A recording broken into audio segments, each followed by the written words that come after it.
Bonsoir tout le monde, bienvenue sur Entrée de Live. On va s'attaquer à une nouvelle vidéo critique sur Sonic le film. Alors c'est un film réalisé par Jeff Fowler, à qui on doit Mats et les Mats Monstres, et scénarisé par Patrick Kazay, John Miller et Oren Uziel. Alors désolé si on m'a secrété nom et prénom, ce n'est toujours pas voulu. Alors petit synopsis avant d'attaquer.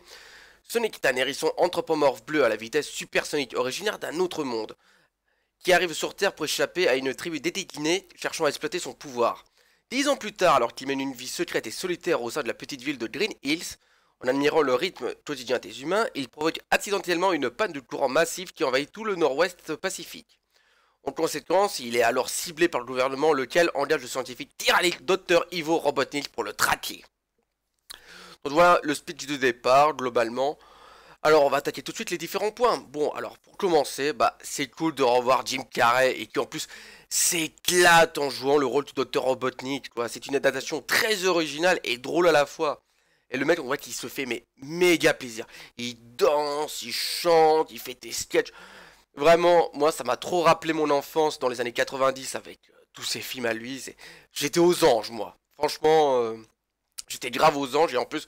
Pour moi, c'était vraiment le seul point positif avant de jouer à le film, parce que franchement, le film, pour moi, il partait très mal. Et finalement, bonne surprise. Donc, déjà là, je suis content, Jim Carrey le retour, quoi. Sinon, l'humour du film, 13 années 80-90, bon, normal, il y a Jim Carrey, c'est pas possible que ce soit autrement.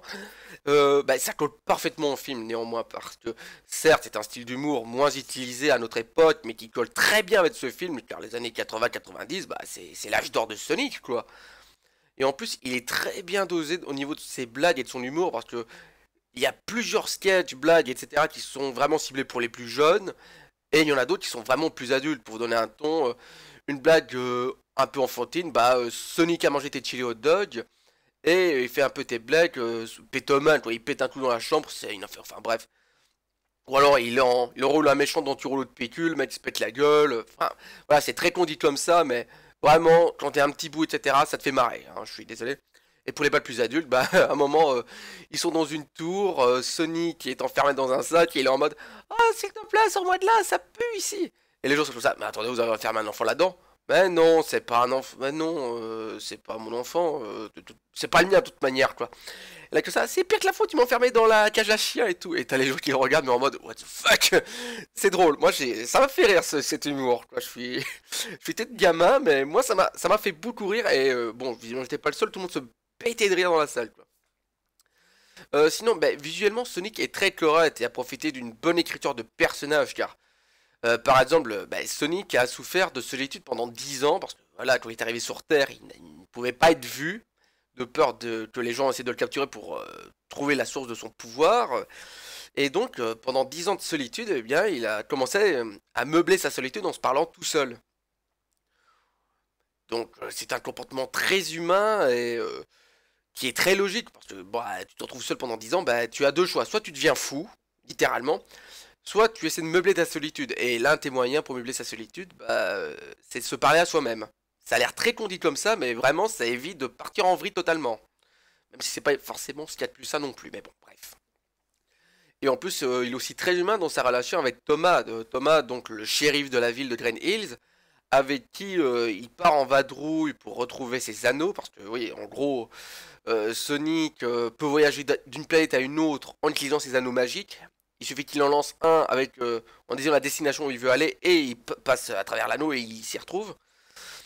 Et bien par accident il a perdu ses anneaux, et Thomas, le shérif de la ville de Green Hills, donc va l'aider à aller chercher ses anneaux, parce que Sonic pendant un moment est un peu en incapacité, parce que Thomas lui a tiré dessus avec un tranquillisant, et en plus Sonic ne sait pas du tout où se trouve la ville de San Francisco, là où se trouvent ses anneaux. Et la relation entre eux est très bien, parce qu'au début, Thomas veut pas spécialement l'aider, parce que voilà, il veut pas avoir affaire avec un extraterrestre recherché par le gouvernement.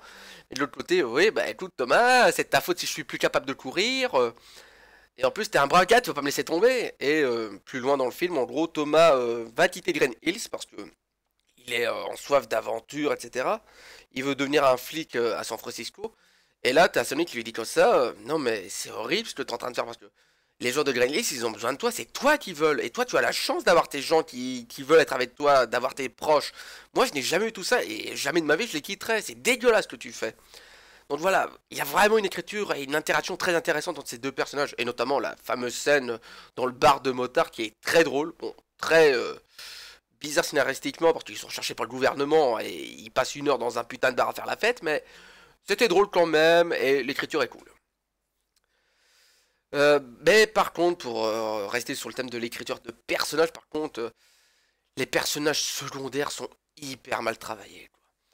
Parce que, par exemple, un truc très marquant, c'est au niveau de la réaction de tes gens sur leur première rencontre avec Sonic. Alors, oui, Thomas et Robotnik ont des réactions très humaines, c'est-à-dire ils voient un putain d'extraterrestre bleu avec un putain d'hérisson anthropomorphe. Ben ouais, les mecs ils sursautent, ils gueulent de surprise, ils se demandent putain c'est quoi ce bordel. D'ailleurs Thomas sursaute en criant, il lui tire dessus par accident avec une flèche tranquillisante. Et Robotnik, ben il fait un putain de bond et il est scotché quoi. C'est très normal, alors que par contre un peu plus tard dans cette fameuse scène dans le bar de motard, Sonic qui a quand même tes putains de gants de Mickey, qui fait même pas 1 mètre de haut, qui est tout bleu, recouvert de piquants. Et tout ce qu'il a pour se maquiller, c'est un chapeau et une chemise hawaïenne à la con. Bah, t'as la serviette qui est tout ça. Wow, mais c'est quoi ça? Qu'est-ce qu'il a? Et t'as Thomas qui est comme ça. Ah, mais c'est juste mon oncle, il a une maladie de peau et il a atteint le nanisme. Donc voilà, tout va bien. Ah, d'accord. Ah, vous me rassurez. Mais non, non, ça peut pas marcher. Je veux dire, le bazar, il a tes yeux immenses, il est bleu, bordel. Quelle maladie fait que tu es bleu? Et il est recouvert de piquants d'hérisson. Et il a tes doigts de Mickey. Enfin, il a tes doigts à la Mickey avec 4 doigts. Et non, ça peut pas passer une excuse pareille, je suis désolé. Surtout que le film se veut un peu sérieux quand même. Donc non, ça marche pas. Ou alors, t'as tes motards qui se sont battus contre Thomas et Sonic, qui leur en veulent et tout. Et quand Robotnik les interroge, ils sont en mode non, on vous dira rien. Mec, t'as essayé de leur péter la gueule il y a 2 secondes, et par contre, les balances au gouvernement, ok, ok. Donc voilà, autant les personnages principaux, donc notamment Sonic, Thomas et Robotnik, sont ultra bien écrits, mais par contre, tout ce qui est secondaire, donc la femme de Thomas, l'assistant de Robotnik, les motards, les flics, la belle-sœur, enfin bref, tout le monde, c'est écrit avec le cul. Et ça, c'est très dommage. Sinon, bah, un autre point un peu. Là, je vais être très tatillon, mais bon, désolé. Mais le film souffre beaucoup de faux raccords. Bon, c'est un peu normal, car comme vous le savez, il y a eu une autre version de Sonic qu'ils ont utilisé pour faire tout le film avant, qui était d'ailleurs une version horriblement dégueulasse qu'on a vu dans le tout premier trailer du film, et ça fait un scandale sur le net. D'ailleurs, c'est pour ça que le film a été retardé de 6 mois presque, parce qu'ils ont tout refait avec un nouveau Sonic visuellement. Mais le problème, c'est que la première version de Sonic, qui était dégueulasse, était aussi plus grande que la version finale qu'on a eue. Donc, bah, résultat, les acteurs, quand ils regardent Sonic, bah, ils le regardent 10 bons centimètres au-dessus de sa tête. Alors, j'entends qu'ils pouvaient pas faire grand-chose après la production du film, hein, ça a été vraiment un travail post-prod, mais vraiment, c'est un peu dérangeant. Moi, ça m'a un peu dérangé, en tout cas. Moi, je trouvais que ça fait bizarre au minimum, quoi. Sinon, bah, les musiques sont cool et il y a de très bonnes références à l'univers Sonic, quoi. T'as parce que Sonic, en gros, il y a un univers où il doit se rendre si la Terre, il peut plus y rester, qui est le monde champignon, qui est une grosse référence au monde dans Sonic et Knuckles, où Sonic relance justement Knuckles. T'as sur la carte tes mondes que Sonic a tracé, t'en as une où il y a le symbole Sega. T'as les grosses musiques emblématiques des jeux vidéo. Vraiment, t'as les mecs, ça se voit, ça a été fait par des gros fans de Sonic. Tu vois qu'ils se sont fait plaisir dans ce film-là. C'est pas juste une commande à la con qu'on a eu avec le Roi Lion, quoi. Là, on sent qu'il y avait vraiment de l'amour apporté à ce film. Et ça a été fait par des mecs qui ont joué à Sonic, qui ont aimé Sonic. Donc voilà, je vais pas faire référence à tous les trucs parce que les références, t'en as énormément. Parce que t'en as aussi au dessin animé. Parce que là, Sonic adore les chili hot dogs, il en mange un, il en est fan. Voilà, il y a le coup des anneaux de téléportation comme dans Sonic 2 qui permettait de faire l'introduction entre chaque niveau. Enfin bref, vraiment c'est ouf le travail qu'ils ont fait pour introduire ça sans que ce soit envahissant. Vraiment, c'était référence. Si tu l'as, c'est cool. Si tu ne l'as pas, c'est pas grave. Tu profites quand même pleinement du film et tu es content. Donc ça, c'est très très cool. Sinon, bah, par contre, un autre point, bah, c'est le scénario du film globalement qui emploie énormément de facilité scénaristique et qui joue trop sur le fait que c'est un film pour enfants, donc il n'y a pas besoin de trop réfléchir, quoi, parce que Je veux dire, voilà. Ce qui amène l'action dans le film, c'est que Sonic, donc, s'est fait démasquer par le gouvernement. Il s'apprête à fuir. Et au lieu de simplement lancer son anneau, fuir sur la planète champignon et basta, bah, il dit, ouais, non, je vais aller dans le garage du shérif de la ville. Bon, parce que, voilà, what the fuck. Et là, seulement, je vais attendre 1 heure pour lancer mon anneau, parce que, encore une fois, what the fuck.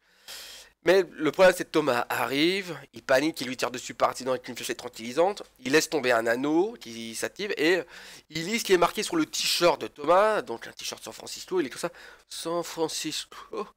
Et donc le portail s'ouvre sur Francisco et Sonic laisse tomber son anneau, enfin son sac d'anneau, dans le vide, enfin dans l'anneau, et ça tombe sur la grande tour de San Francisco et le portail se referme. C'est un peu con, c'est pas... Voilà, je veux dire, c'est des facilités scénaristiques pour justifier qu'il y ait de l'action, parce que oui, sinon, je comprends que il lançait son anneau depuis sa grotte et il partait pour la planète champignon et fin du film. Mais je pense quand même qu'il y aurait eu moyen de faire ça de manière plus intelligente, quoi, mieux écrite, quoi, parce que vraiment, ça veut dire, ouais, c'est pour les gamins, on s'en bat les couilles, c'est des petits courants et on fait le film et voilà.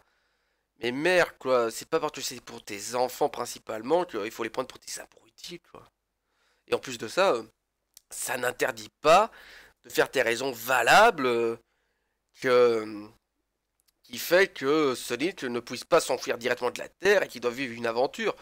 Un truc qui aurait été intelligent, c'est que le shérif Thomas ait repéré tes traces de Sonic, il s'est mis un peu enquêté dessus parce que genre il volait de la bouffe, il y a des trucs qui disparaissaient, donc il enquêtait un peu.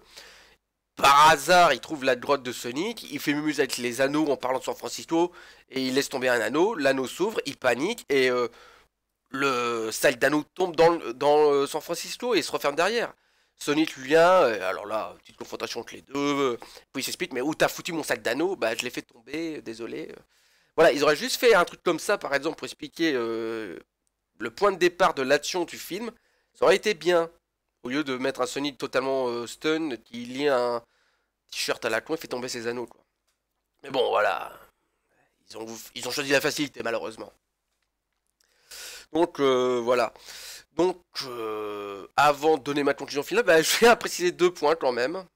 Bah, premièrement, Tails est hyper mignon. Parce qu'il y a une scène post-générique où on voit Tails. Il est adorable. T'as envie de lui faire tes câlins, t'as envie d'acheter la peluche, la totale. Mais personnellement, je serais curieux de savoir s'il y avait une première version dégueulasse de lui comme pour Sonic. Parce que franchement, ça me ferait trop rire de la voir sans déconner. Et sinon, bah, la scène post-générique est cool parce que t'as celle de Tails et la scène avec Robotnik quand il l'a perdu, qui laisse sous-entendre qu'il y aura une suite l'année prochaine. Mais bon, je pense que ça prendra un peu plus de temps, mais bon, j'espère vraiment qu'il y aura une suite à ce film parce que le film est pas parfait. D'ailleurs, c'est un film plutôt moyen, malheureusement, parce que j'ai cité très peu de points négatifs, je suis d'accord, je crois qu'il y en a eu 3 au total, mais les 3 sont tellement omniprésents et gros que le résultat, bah, ça gâche pas mal le film, je trouve, et donc ça le rend relativement moyen.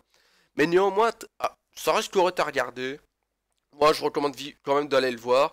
Et à moins de passer des moments très sympas. Surtout qu'en plus, là, c'est très personnel comme avis ce que je vais donner là, mais je trouve que le film, bah, il crée énormément de liens humains. Et ça, j'adore, parce que j'explique pourquoi, hein. Quand je suis allé voir le film, personnellement, bah, il y avait beaucoup d'enfants avec leurs parents et tout. Mais moi j'aime bien un peu écouter ce que les gens racontent. Oui, ça fait un peu stalker, je sais. Mais j'aime bien parce que ça me permet de récolter un peu tes avis, tes gens, etc. Par rapport au film. Et là, avant que le film commence, il y avait les parents qui expliquaient: ah, vous allez voir, les enfants, c'est Sonic et tout. Alors t'avais les gamins: ouais, mais papa, c'est quoi Sonic et tout? Ah, bah il explique: ah, bah c'est un jeu vidéo que je jouais et tout. Alors les gamins étaient pas plus intéressés ça et tout, mais après le film, par contre, les gamins étaient hype de ouf. Et alors, les gamins étaient en mode: oh putain, c'est trop bien, papa, on pourra jouer ensemble au jeu Sonic et tout. Et t'as les pères, les mères, enfin, t'as les parents, quoi, qui étaient en mode: mais oui, on va aller jouer à Sonic tous les deux, ou tous les trois, on va être bien, on va s'amuser. Vraiment, ça, je trouve que le film a créé un lien, parce que vraiment, Ça a permis de permettre un échange avec les parents qui étaient dans leur jeune temps enfant des joueurs de Sonic. Hein, ces gens-là, c'était vraiment les fans de Sonic. Hein, c'était vraiment des gens qui ont joué au jeu et tout. Ça se ressentait. Hein. Ils ont dit, ouais, la référence là, c'est tel niveau dans Sonic et tout. T'avais des mecs comme ça à la fin du film. Et là, ils étaient avec leur petit bout en disant, ouais, on va aller jouer à Sonic, on va le télécharger, je vais te faire découvrir et tout. Ça, j'ai trouvé ça génial parce que ça a permis de créer tes liens familiaux, parce que ça a vraiment permis d'avoir un moment privilégié, intime et partagé entre parents et enfants. Moi, je trouvais ça hyper adorable. Vraiment, moi, ça m'a fait un petit chaud le cœur de voir ça. Et ça, c'est un truc que j'adore, quoi. Ça m'a vraiment plu. En plus, ça m'a permis vraiment de voir une transmission de communauté à une nouvelle génération, quoi. Parce que il y avait les premiers, donc les parents qui étaient les premiers membres de cette communauté pro-Sonic, qui donnent leur héritage à leurs enfants avec les jeux, le film et tout. Et c'était cool de voir une communauté saine. Parce que bon, la dernière communauté cinématographique que j'ai eu à faire, c'était Star Wars. Et Star Wars, franchement, c'est juste toxique, dégueulasse, et c'est une bande de trous du cul. Voilà. Et là, voir une communauté saine, toute mignonne, toute gentille, qui était vraiment dans la découverte et le partage du truc avec les nouveaux fans, les anciens. Enfin, vraiment, ce film, il est cool pour ça. Ça, je suis hyper content que, rien que pour ça, je suis pour que ce film existe et qu'il y ait un succès monstre. Vraiment, moi, ça m'a fait... Je suis désolé de me répéter, mais vraiment, quand j'y repense, ça me fait plaisir, quoi. Enfin, bref. Donc, ma conclusion finale, c'est un film globalement moyen. C'est pas le film de l'année, mais ça se regarde largement. Et alors, en plus, si vous êtes un fan de Dr. Robotnik et de Jim Carrey, surtout, vous allez adorer. Vraiment, vous allez surkiffer.